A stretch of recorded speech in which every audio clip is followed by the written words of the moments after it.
Hello students, all of you are welcome in my higher mathematics class. আজকে আমাদের টেন্সারের lecture number 16। আজ আমরা আলোচনা করব স্ফেরিক্যাল পোলার কোঅর্ডিনেট সিস্টেমে metric tensor and line element.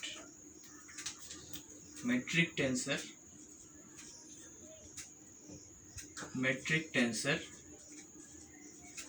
in spherical polar coordinates.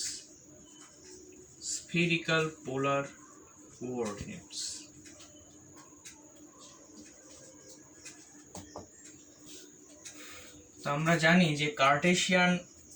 Rectangular cartesian coordinate সিস্টেমে line element হয় কি ds2 equal to dx square plus dy square plus dz square। আর rectangular coordinate cartesian coordinate system থেকে spherical polar coordinate সিস্টেমে যে coordinate transformation হয়, অর্থাৎ x, y, z, এটা হচ্ছে আমার রেক্টেঙ্গুলার কার্টেশিয়ান কোঅর্ডিনেট।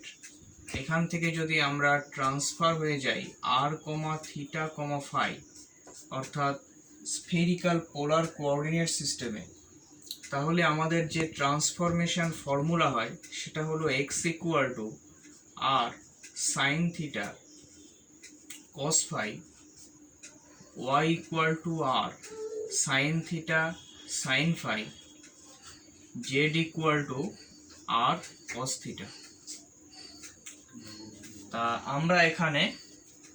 কিছু পার্শিয়াল ডেরিভেটিভ বের করব। Del X del R, del X del theta, del X del phi, del Y del R, del Y del theta, del Y del phi, del Z del R, del Z del theta, del Z del phi. Del X del আর means এখান থেকে আমরা যদি partially derivative করি আমরা পাবো sine theta cos phi. Del X del theta, থিটার রেসপেক্টে যদি ডেরিভেটিভ করি তাহলে এটা পাবো আর কস থিটা কস ফাই। ফাইয়ের রেসপেক্টে যদি ডেরিভেটিভ করি তাহলে minus R sine theta sine phi. Del Y del R sine theta sine phi, del Y del theta R cos theta sine phi,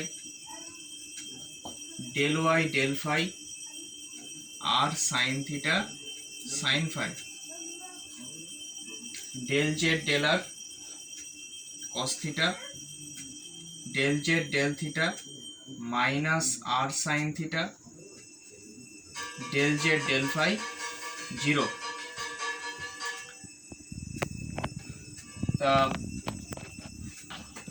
rectangular cartesian coordinate সিস্টেমে দেখো এখানে G11 হচ্ছে 1, G22 2, G33 G22 1, G33 1। আর for I is not equal to J মানে x মানে কি, এখানে x1 মানে x মানে হচ্ছে x1, y মানে হচ্ছে x2, z মানে হলো x3 coordinate.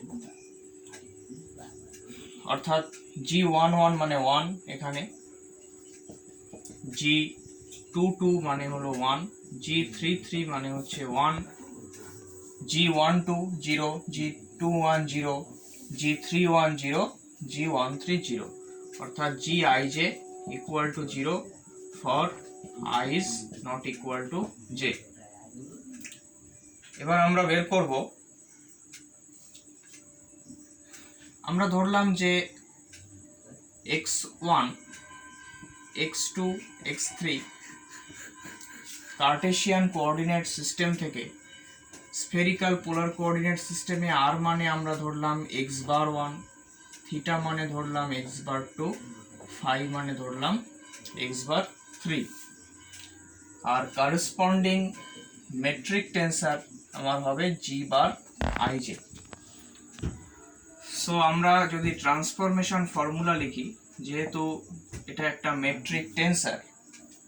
So g bar ij equal to del xp divided by del x bar I into del x cube divided by del x bar j into gpq। এবার আমরা দেখতে পাচ্ছি যে p আর q টা হলো 1 থেকে 3 অবধি ভ্যারি করছে। তো p equal to 1, 2, 3, q equal to 1, 2, 3। আবার দেখতে পাচ্ছি যে for p is not equal to q, gpq equal to 0। তাহলে আমরা সিমিলার গুলো অর্থাৎ p equal to q এর জন্য যে এই সামেশনটা যেটা হবে শুধুমাত্র সেইগুলোই লিখব। এক্সট্রা টার্ম অর্থাৎ p is not equal to q এর জন্য যে টার্মগুলো আসবে সেগুলো আমরা এখানে লিখব না। which is equal to, তাহলে ফার্স্টে আমরা p এর জায়গায় 1, q এর জায়গায় 1 সেট করব। তাহলে del x1 by del x bar i del x1 by del x bar j g11 plus del x2 by del x bar i del x2 by del x bar j g22 plus del x bar 3 by del x bar i del x3 by del x bar j g33। এবার দেখো g11 g22 g33 সবগুলো হলো 1। তাহলে next স্টেপে আমার এটা আসবে। আচ্ছা, এবার আমরা বের করব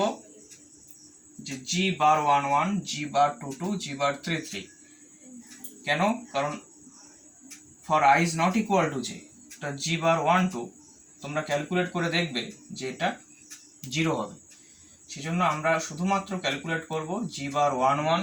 g bar 22 g bar 33। So g bar 11 equal to, তাহলে g বার 11 মানে কত? Del x1 by del x bar 1 del x1 by del x bar 1 plus অর্থাৎ del x1 by del x bar 1 এর whole square plus del x2 by del x bar 1 এর whole square plus del x3 by del x bar 1 এর whole square. Del x1 মানে del x আর del x bar 1 মানে del r এর whole square. Del x2 মানে del y del x bar 1 মানে del r whole square plus del z by del r whole square, which is equal to del x del r means এর square মানে sin square theta cos square phi, sin square theta cos square phi, del y del r square sin square theta sin square phi plus del z del r cos square theta, which is equal to sin square theta যদি আমরা common নিই তাহলে cos square phi plus sin square theta মানে sin square theta আসবে এখানে আর এখানে আসবে plus cos square theta equal to 1। তাহলে আমরা এটাকে নোট ডাউন করে রাখি যে g bar 11 equal to 1। এবার আমরা ক্যালকুলেট করব g বার 22। তাহলে g বার 22 যদি আমরা এখানে লিখি তাহলে আমাদের চেঞ্জ কোথায় হবে? এখানে এখানে এখানে এখানে আর এর জায়গায় আমাদের থিটা হয়ে যাবে আর এই জায়গাটা আমাদের চেঞ্জ হবে। তাহলে এই জায়গাটা আমরা কি লিখব? del x del theta means r square cos square theta cos square phi, তাহলে r square cos square theta cos square phi plus del Y del থিটার whole square r square cos square theta sin square phi, r square cos square theta sin square phi plus del Z del theta r square sin square theta which is equal to r square cos square theta যদি আমরা common নিই তাহলে পড়ে থাকবে cos square phi plus sin square phi মানে 1, তাহলে এখানে পড়ে থাকবে r square cos square theta plus r square sin square theta equal to r square. তাহলে এখানে আমরা নোট ডাউন করে রাখি g bar 22 equal to r square, g bar 33, তাহলে এখানে আমরা 33 লিখে দিই, এখানে চেঞ্জ হবে 3, এখানে 3, এখানে 3, এখানে থিটার জায়গায় ফাই হয়ে যাবে, এখানে ফাই, এখানে ফাই, তাহলে এখানে চেঞ্জ হবে আমাদের, তাহলে ডেল এক্স ডেল ফাই মানে R square sine square theta sine square phi, তাহলে R square sine square theta sine square phi del Y del phi R square sine square theta sine square phi R square sine square theta sine square phi plus del Z del theta means 0, তাই এখানে আমরা পাচ্ছি কি del X del phi means R del Y del phi means sorry এখানে cos theta হবে, sin theta লিখেছি, cos phi, del Y del phi মানে cos phi, তাহলে ডেল ওয়াই ডেল ফাই মানে এখানে sin square theta cos square phi, তাহলে এখানে যদি r square sin square theta common নিই sin square phi plus cos square phi মানে আমাদের আসবে r square sin square theta, তাহলে g bar 33 equal to r square sin square theta, বাকি টার্মগুলো আমাদের 0 হয়ে যাবে। তা এবার যদি আমরা মেট্রিক টেন্সারকে ম্যাট্রিক্স ফরম্যাটে লিখি অর্থাৎ g বার ij এটাকে যদি একটা 3x3 ম্যাট্রিক্স ফরম্যাটে লিখি তাহলে আমাদের ম্যাট্রিক্সটা কিরকম হবে, g বার 11, g বার 12, g বার 13, g বার 21, g বার 22, g বার 23, g বার 31, g বার 32, g বার 33। আচ্ছা, এর যদি ডিটারমিনেন্ট ভ্যালু বের করতে যাই তাহলে g ইকুয়াল টু মানে g মানে হচ্ছে determinant of g bar ij which is equal to দেখো r to the power 4 sin square theta, r to the power 4 sin square theta. এবার আমরা বের করব conjugate metric tensor of g bar ij যেটাকে আমরা বলি g বার ij, এটার formula কি aij ডিভাইডেড বাই g, যেখানে aij হলো কোফ্যাক্টর অফ, এখানে a বার দিই, cofactor of gij, cofactor of g bar ij in g bar ij and g equal to determinant of this, determinant of g bar ij। তা আমরা ফার্স্টে g bar 11 বের করি, তাহলে g bar 11 মানে এটার কোফ্যাক্টর, তাহলে এটার কোফ্যাক্টর হচ্ছে r to the power 4 sin square theta, g bar আচ্ছা ডিভাইডেড বাই g মানে r to the power 4 sin square theta, g bar 22 equal to এটার কোফ্যাক্টর মানে কত r square sin square theta divided by g মানে r to the power 4 sin square theta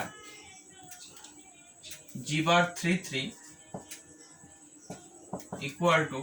এটার cofactor মানে R square divided by R to the power 4 sine square theta which is equal to 1 which is equal to 1 by r square which is equal to 1 by r square sin square theta তাহলে আমরা যদি g bar i j এই ম্যাট্রিক্সটা consider করি 3 cross 3 matrix equal to তাহলে g বার 1 1 মানে 1 0 0 1 by r square 0 0 0 1 by r square sin square theta এই ডিটারমিনেন্টটা যদি বের করি g dash equal to determinant of g bar ij equal to 1 by r to the power 4 sin square theta তো আমাদের এবার আমরা যদি লাইন এলিমেন্টটা বের করতে চাই ইন স্ফেরিক্যাল পোলার কোঅর্ডিনেট সিস্টেমে